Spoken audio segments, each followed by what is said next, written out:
All welcome to jobs and education YouTube channel.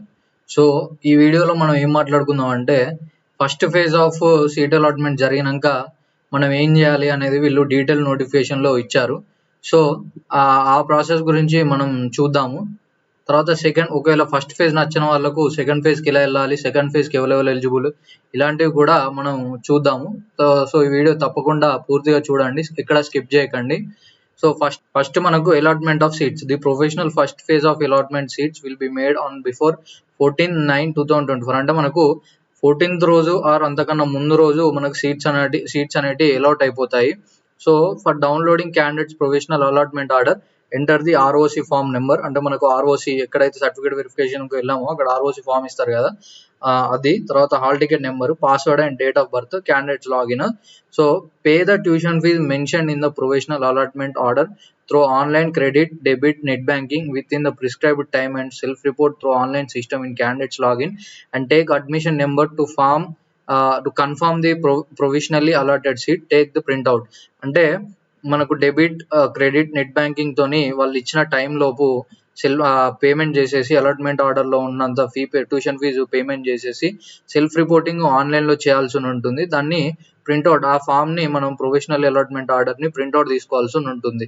తర్వాత candidates with zero tuition fee, అంటే ఎవరికైతే allotment ఆర్డర్లో zero tuition fee అనేది వస్తుందో provisional allotment order shall perform the self reporting within the prescribed date through online.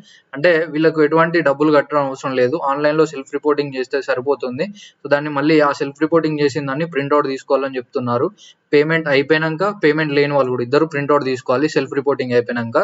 So తర్వాత candidates are advised to pay the tuition fees. అంటే వాళ్ళ సొంత debit or credit cards తోని payments అనేవి చేయాలని వీళ్ళు చెప్తున్నారు. ఎందుకంటే రిఫండ్స్ ఏమన్నా ఇష్యూ ఉంటే కూడా ఓన్లీ మన డైరెక్ట్ బ్యాంక్ అకౌంట్ లోనే పడుతుంది కాబట్టి. సో తర్వాత the candidate has to report at the allotted college after the final phase of counselling and hand over a set of xerox copies of the certificate and original transfer certificate. So మనకు final phase మనకు spot admissions అయిపోయినాక allotment అంటే college joining date అనేది ఇస్తారు వాళ్ళు. So అప్పుడు మన certificate xerox copies original TC తీసుకెళ్లి వాళ్ళకి సబ్మిట్ చేయాల్సి ఉంటుంది మనకు అలాట్ అయిన కాలేజ్లో.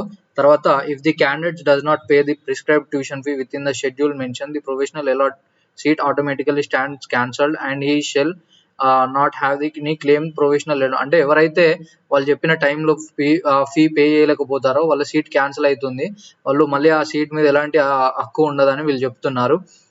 Follow further instructions printed. మనకు తర్వాత ఆ అలాట్మెంట్ ఆర్డర్ మీద ఉన్న ఇన్స్ట్రక్షన్స్ ఫాలో అవ్వాలని చెప్తున్నారు. After first phase, if candidates cancels the admission through online after payment of tuition fee and exercise options in final phase, if any tuition fees paid earlier shall be considered as for the final allotment order. అంటే ఎవరైతే first phase లో tuition fees మనకు allotment order college వచ్చినాక tuition fee pay చేసుకుంటారో, so వాళ్ళకి నచ్చలేదు అని second ఫేజ్కి వెళ్తారో అది సెకండ్ ఫేజ్ కన్సిడర్ అవుతుంది అని చెప్తున్నారు వీళ్ళు.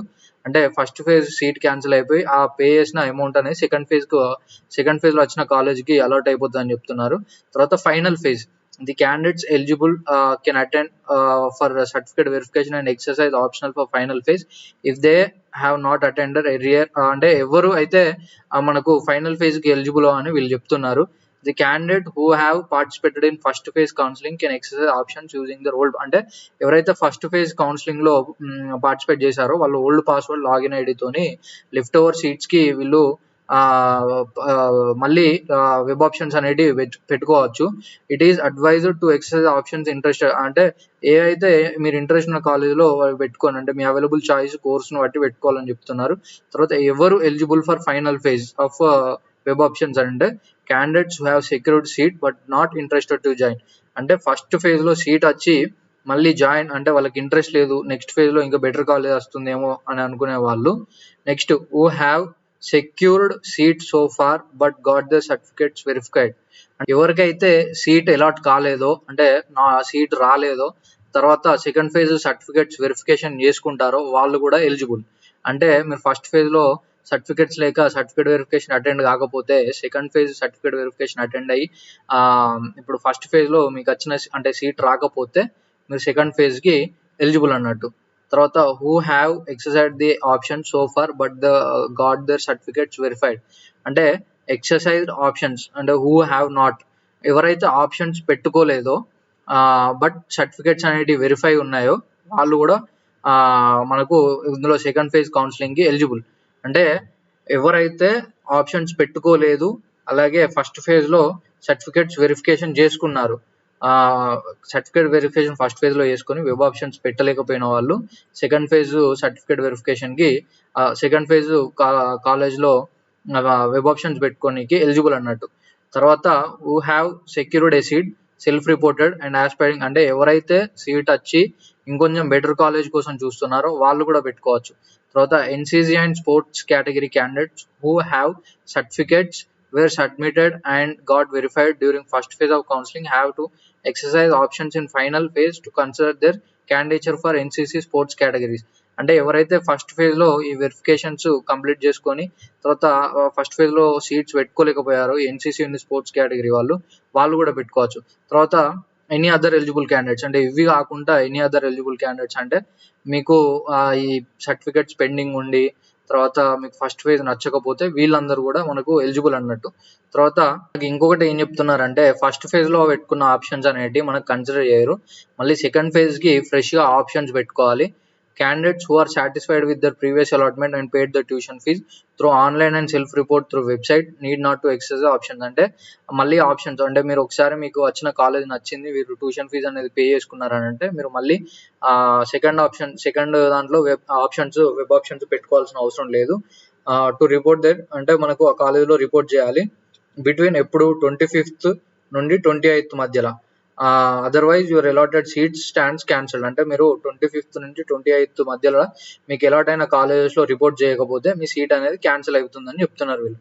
Candidate shall note that if they exercise options now and a seat is allotted as per the options, the vacated seat will be allotted to meritorious candidate and hence they will have no claim on అంటే ఎవరికైతే ఇప్పుడు seat వచ్చి వాళ్ళు ఎదుర్కొన్నారో మళ్ళీ దాని మీద వాళ్ళకి ఎటువంటి హక్కు ఉండదు, నెక్స్ట్ ఉన్న మెరిటోరియస్ క్యాండిడేట్స్కి ఇస్తామని వీళ్ళు మెన్షన్ చేశారు.